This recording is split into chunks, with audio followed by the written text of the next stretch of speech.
Tonight we're going to do a question and answer. We haven't done one of these in a little bit, and it's my favorite talk because I don't have to do any preparation for it, and I think that my answers are just great when they're like 5 minutes long, so I don't just go off on a rant usually. You guys ask me something, it could be the deepest thing you've ever had come into your mind, or it could be just like, what do you do when your knee hurts when you meditate? Something. So questions. Kaya.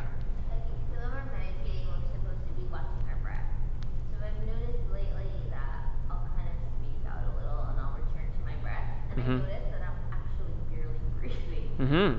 And I know we're not supposed to really mess with our breath.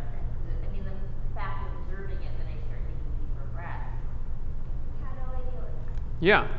So the question is, I'm meditating, and then when I actually focus on my breath, because I don't know if any of you guys have had this experience, but when you meditate, you don't actually sit there and watch the breath the whole time. What you do is you sit there and you think, and you go through your day and you worry about stuff and you wonder what's for dinner, and then you remember, oh yeah, I'm supposed to be meditating and focusing on my breath. And then you get that moment where it's like, oh, this is so nice. I'm just breathing and nothing else is happening. And then you recognize that something is going on with your breath, because that's just another excuse for your brain to think you're judging your breath. And I'm not saying that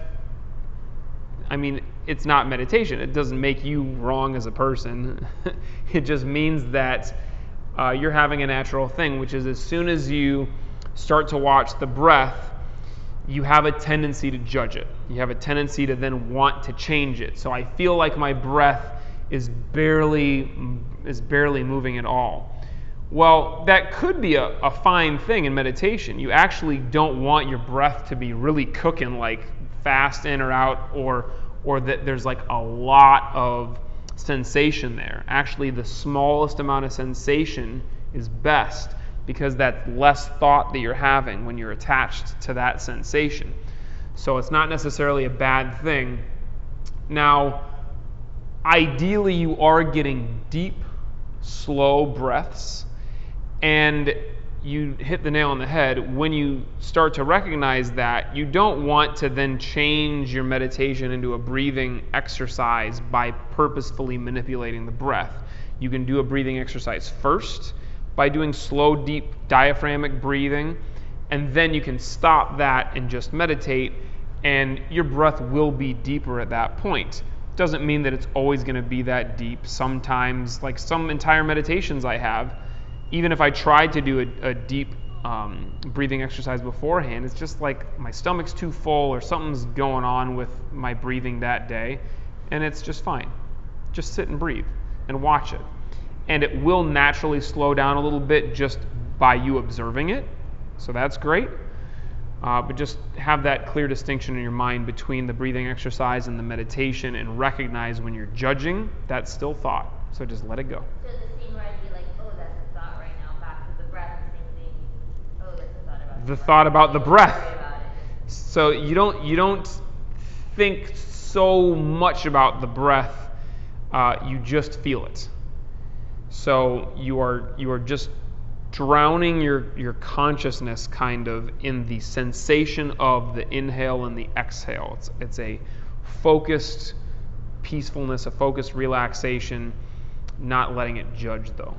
And that's really tough, because we spend all day long judging ourselves and other people and everything. This is your opportunity to work on not judging. So don't judge the breath either. Ernesto? I'm kind of confused, because I'm coming from like a dancer point of view and a singer, and I'm always kind of associated, like, a trained singer, like, they're trained to like inhale, split of a second, exhaling, like Very different. Very different. So I'm really kind of confused, and I wonder what's like when you're doing it right. How do you feel? When you're meditating, when How does my breathing feel, or how does my mind feel? Your spirit. My spirit feel? Yeah. Feels great. It's really nice to meditate. I enjoy it. That's why it's what I talk about all the damn time. I get what you're saying now, Ernesto, and it's going to be helpful for you in striking to have a fast inhale and then be able to kind of parcel out the exhale. But while the exhale is explosive from the diaphragm, you can't really have an explosive inhale necessarily, but it should be short and full and deep, just like in singing. In singing, you get a full inhale, right? And fast. Great. That's what you do when you're striking. It's not what you do in Tai Chi. It's not what you do in meditation. It's not what you do with most of the breathing exercises that we do. You want to be able to even out the breath, because that is what's going to slow the mind. A sharp inhale and then a slow exhale isn't going to slow the mind as well, because you're having to think about the short inhale, and because that's more abrupt and it's gonna mess with you a little bit. It's gonna give you something else that's like jolting your mind. So instead, a slow, even, steady inhale that matches the pace of the exhale is better. But you do need to be able to do both of those things. So what you have is great. It's a great advantage in striking.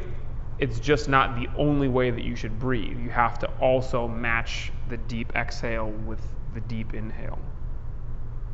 And there's another thing, with the two arts, is that, like, when you do it right, with the brain, the flesh, and the soul is involved. You feel like euphoric. It's like, yeah, they call it bliss in meditation. I mean, it's so beautiful. And I think I'm trying to get the same feeling with your meditation, but I can't. Me too. Me too. And trying while you're meditating is going to stop you from getting that. So it's really tough. But that's the Zen paradox: trying without trying, or without trying, striving without striving. It's like on one hand, you have to really try, and you have to do your best, and you have to be as focused as you can and not let thoughts enter your mind, and be just so calm and focused.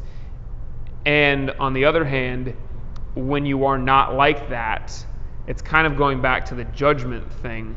If you judge, or you are attached to a certain thing, that's what the judgment comes in.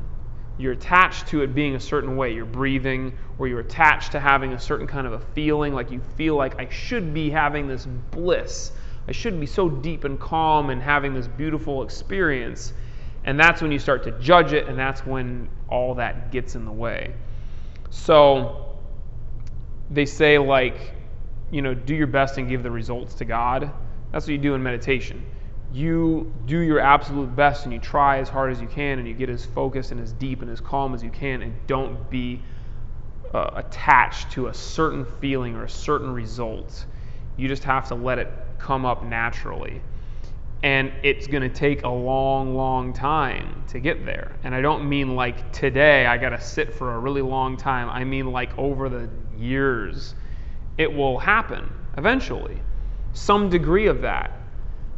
And if it doesn't, don't get attached to it and think that you're doing something wrong, and in that moment of meditation, be flipping out about that. Just keep sitting. You read this Zen Mind, Beginner's Mind is a wonderful book. And he basically talks about meditation is sitting. If you are sitting, you are meditating. If you're attached to all that other stuff, that's just fluff. None of that matters. Just the act of sitting every day.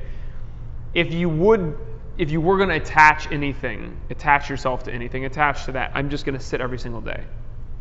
And I prefer the word commitment rather than attachment. Just be totally committed that whatever happens, I'm sitting every day.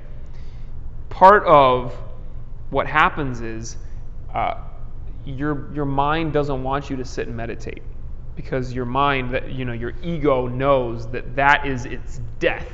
Your ego knows that if you sit and meditate regularly, that you're killing it. You're killing that part of you that sees itself as being separate, that part of you that stops you from experiencing the bliss, because it's all judgment and all that stuff.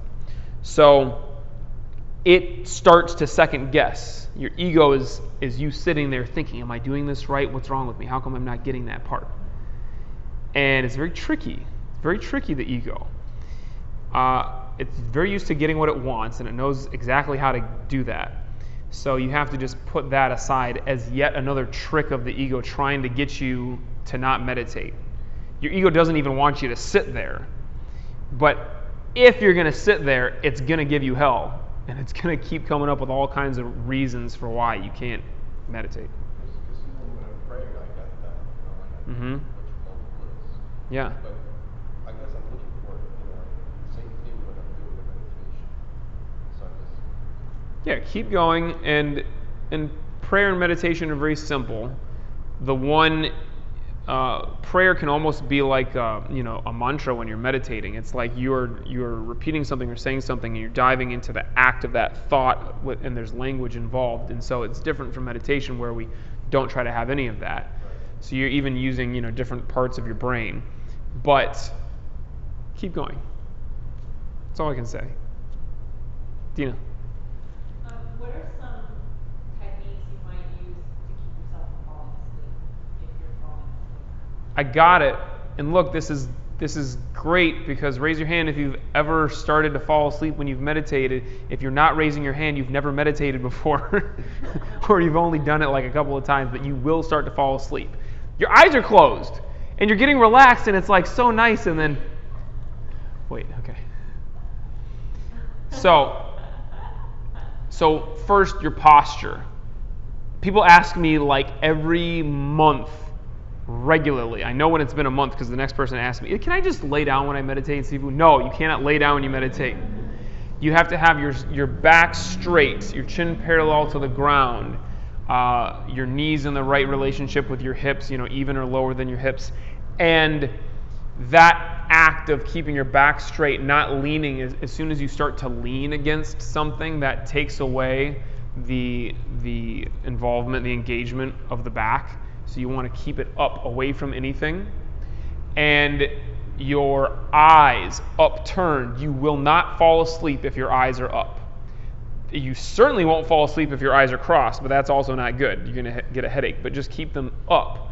You will notice if you start to fall asleep, your eyes are probably forward or down. So just raise them back up. And then I would also, again, start with deep breathing and oxygenate the blood, and that is going to help you from falling asleep when you sit. If you are breathing very shallow breaths, that might be what starts to happen. Is the brain is kind of deprived of oxygen, then you start to fall asleep. You start to get sleepy. So deep breaths beforehand. And if you find yourself falling asleep in the middle of meditation, you can then make a decision. I'm going to take a few deep breaths to oxygenate and then go back to meditation. Or I got this, I'm just going to fix my posture and gut it out and do it. But you start to slouch, your eyes start to droop, your breathing gets really shallow, or you didn't do any deep breathing beforehand, you're asking for trouble. You're going to start to fall asleep. The last thing is the time of day that you meditate, along with what you've eaten. If you just ate a big meal, all your energy goes here, leaves your brain, and you start to fall asleep. You go into the food coma. And also, if you're just tired, you're more likely to fall asleep. So choose a time when you're awake and meditate then. And don't fall into the habit of, I meditate all the time when I'm sleepy, because then you train yourself to start to fall asleep when you meditate. And that's super dangerous. What if, I mean, there's been times when my posture is good, I didn't eat, and I can't not fall asleep. Your eyes are up? Well, I struggle with that. Uh-huh. What if, I mean, is it better to just keep going for like 20 minutes, or is it better to just go, okay, done, I'm going to do 20 minutes later when I'm not sleeping? If you know that you're going to do 20 minutes later, yes, do it, fine. And the same thing that I'm talking about with Ernesto's question, the falling asleep is very likely the ego telling you, you can't meditate, I don't want you to meditate, I'm going to make us fall asleep every time you meditate. So there's also a place for saying, I'm going to sit and I'm going to do the whole 20 minutes no matter how sleepy I get, no matter what happens, no matter how restless my mind is, I'm just going to sit, even if the meditation isn't great. I would suggest you do that every once in a while, but don't do it every time because, again, then you're training yourself to fall asleep. But don't train yourself also to just give up. That's also giving into the ego. It's so painful, though. I mean, like that feeling of struggling. I know. Tell me. I've fallen asleep during more meditations than you guys have ever done. So it's gonna happen, and you cannot fall asleep when you meditate. So make the changes and the fixes. I would suggest in that time when you're deciding that I'm going to gut it out and do it, take those deep breaths, 6 to 12 deep diaphragmatic breaths that'll help you wake it back up. Catherine. How do you be mindful of truthfulness for yourself? So if somebody asks you a question and you blurt out an answer which you think was true, Mm-hmm. and you realise later when you reflect on it that it wasn't actually true, it was just probably like your ego talking. How do you access the real truthfulness in the moment? In the moment. Yeah. So the question is, how do you have a better relationship with the truth and in the moment be able to tell the truth? And that's a high level question because most of us don't even care about telling the truth. We're like, so many people just spend their lives getting by with those little white lies. And so that is a serious undertaking to really decide, like, I want to be completely honest and true to the best of my ability, not even to just what I'm thinking in the moment, but to what is true, what is, on a universal level, or like beyond just what I blurt out in the moment to be true. And I don't know if I've got a great answer for that.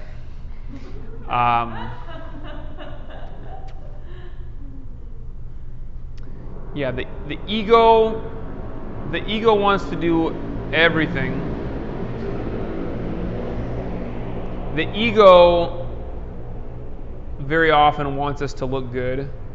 So, that part of you will try to give an answer. I run into this sometimes when I'm teaching class. I start listening to a question and I'm like, all right, what's going to be the best answer that, is an answer to the question, but also kind of makes me look good because I'm in front of all these people. I gotta look good. And it is a very, very useful thing to step back and ask yourself, am I about to say this because of how it's going to make me look? Am I about to say this because of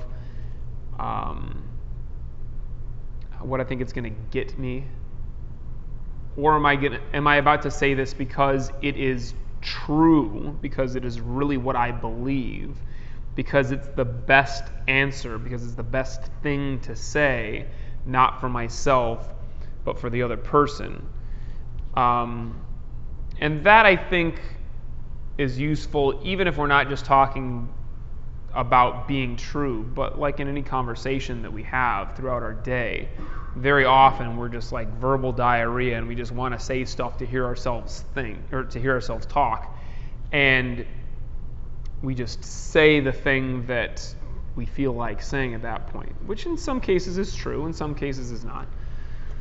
But I would say it's like you're talking about blurting something out. I feel like what's really helpful is to have that pause. And this is something that I've been working on myself, actually, is to not just start talking right away and keep talking and keep talking and keep talking, because sometimes if there's a pause, then people start thinking, well, why isn't he talking? Does he not know the answer to this question? Or you're having a conversation and you think, I got to just keep talking because it's my turn to talk right now.